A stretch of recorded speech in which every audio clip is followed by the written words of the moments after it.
Assalamualaikum warahmatullahi wabarakatuh. Kami dari Pendidikan Profesi Arsitek Universitas Sumatera Utara dengan mata kuliah Manajemen Praktek akan menjelaskan tentang hasil diskusi kami terkait kasus dan penyelesaiannya.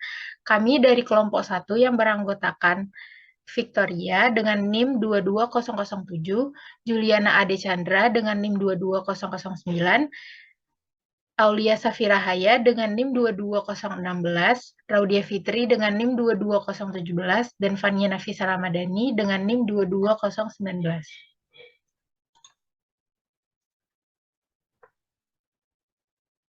Masuk ke pembahasan, di sini akan dijelaskan tentang kasus, poin penting kasus, rumusan masalah, penyelesaian dengan beberapa tahap, masa kontrak, dan kesimpulan. Masuk kepada kasus, pada suatu kasus pekerjaan desain, Anda ditunjuk sebagai asisten tenaga ahli arsitektur atau asisten arsitek dengan masa kontrak perencanaan selama 6 bulan. Tim ini melibatkan beberapa orang, yaitu yang pertama, satu orang manajer proyek yang juga bertindak selaku arsitek utama, tenaga ahli sipil struktur, tenaga ahli mekanikal, tenaga ahli elektrikal, tenaga ahli plumbing, dan beberapa tenaga pendukung lainnya. Pada bulan pertama masa perencanaan, progres pekerjaan desain tidak berjalan sesuai dengan keinginan yang diharapkan klien. Salah satu permasalahan utamanya adalah manajer proyek yang tidak menjalankan perannya dengan baik sebagai arsitek utama. Sementara itu, Anda memiliki kemampuan dan kompetensi sebagai arsitek untuk memahami permintaan klien dan menerjemahkannya sebagai sebuah desain. Apa yang Anda lakukan pada posisi tersebut untuk menyelesaikan pekerjaan dengan sisa waktu yang tersisa? Kemudian masuk kepada poin penting kasus. Yang pertama, saya ditunjuk sebagai asisten tenaga ahli arsitektur atau asisten arsitek. Yang kedua, masa kontrak perencanaan selama 6 bulan. Yang ketiga, tim melibatkan beberapa tenaga ahli pendukung lainnya. Yang keempat, Anda memiliki kemampuan dan kompetensi sebagai arsitek untuk memahami permintaan klien dan menerjemahkannya sebagai sebuah desain. Kemudian masuk kepada rumusan masalah. Yang pertama, progres pekerjaan desain tidak berjalan sesuai dengan keinginan klien yang sudah berlangsung selama 2 bulan kontrak perencanaan. Yang kedua, manajer proyek yang tidak menjalankan perannya dengan baik sebagai arsitek utama. Yang ketiga, penyelesaian desain sesuai permintaan klien dengan waktu perencanaan yang tersisa selama 4 bulan. Kemudian akan dijelaskan oleh teman saya.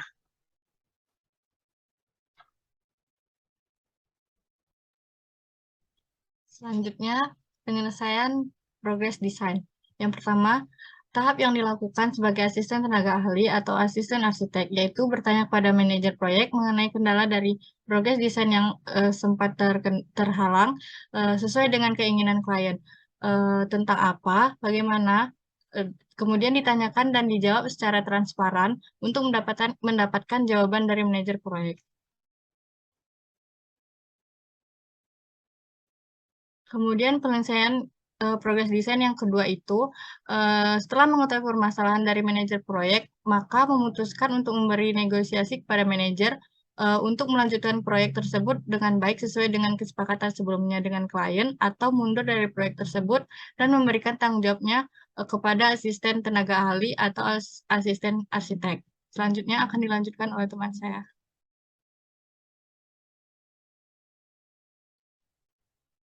Untuk tahap yang selanjutnya dilakukan setelah negosiasi antara manajer proyek dan asisten tenaga ahli atau asisten arsitek. Kemudian berkomunikasi dengan owner. Beritahu sang owner segala kendala dan hal apa saja yang terjadi secara transparan tanpa dilebih-lebihkan ataupun dikurang-kurangi. Selanjutnya, diskusikan dengan owner apakah proyek ini akan dilanjut sesuai dengan perencanaan awalnya atau bertanya apakah saya selaku asisten tenaga ahli atau asisten arsitek dapat menggantikan pekerjaan manajer proyek agar proyek tersebut tetap berjalan sebagaimana mestinya atau dicari jalan keluar yang lainnya.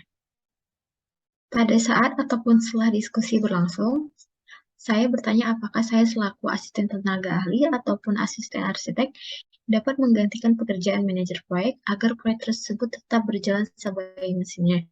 Di mana saya selaku asisten tenaga ahli ataupun asisten arsitek merasa memiliki kemampuan dan kompetensi yang baik.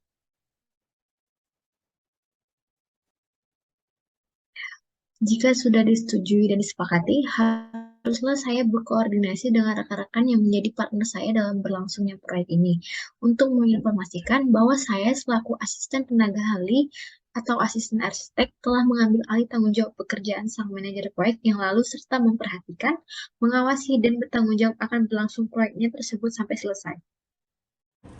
Permasalahan kedua dari proyek ini yaitu waktu. Waktu yang tertera pada perencanaan kontrak mempunyai masa 6 bulan. Waktu yang telah dihabiskan dalam proyek ini yaitu sekitar 2 bulan, sehingga menimbulkan masalah baru. Selanjutnya, membuat schedule ataupun jadwal apakah proyek tersebut memungkinkan untuk diselesaikan dalam sisa waktu yang telah ditentukan, yaitu selama 4 bulan. Yang pertama yaitu mengatur pertemuan untuk berkomunikasi dengan klien apakah dapat memperpanjang masa perencanaan kontrak.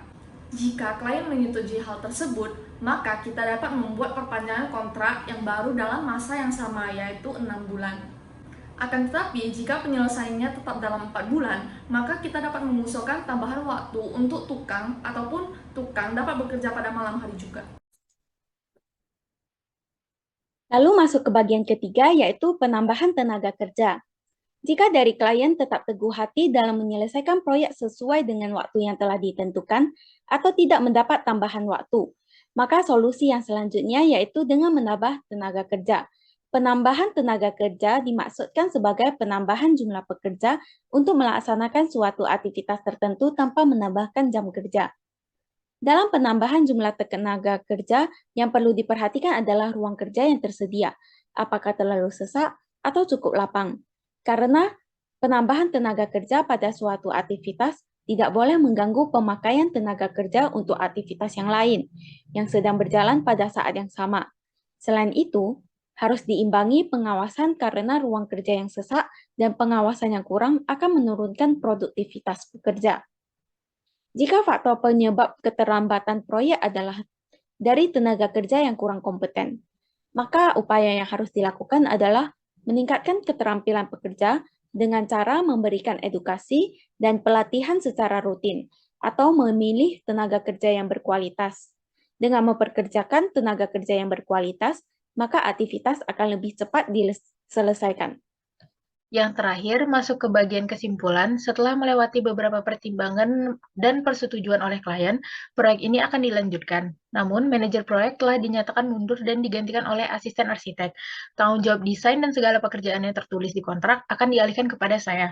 Namun, proses pekerjaan yang membutuhkan tenaga ahli pendukung lain, seperti yang telah dijelaskan pada kasus, akan tetap lanjut dan dikoordinasikan kembali sesuai perannya masing-masing. Untuk proses penyelesaian pekerjaan yang ada di kontrak, akan dilakukan penambahan tenaga kerja atau waktu jam kerja untuk menyiasati waktu yang tersisa selama 4 bulan. Tetapi, apabila klien memberikan waktu tambahan untuk penyelesaian pekerjaan yang tertera pada kontrak, penambahan tenaga kerja tidak akan dilakukan. Sekian presentasi dari kami. Kami mohon maaf apabila ada salah kata dan terima kasih atas waktunya. Assalamualaikum warahmatullahi wabarakatuh.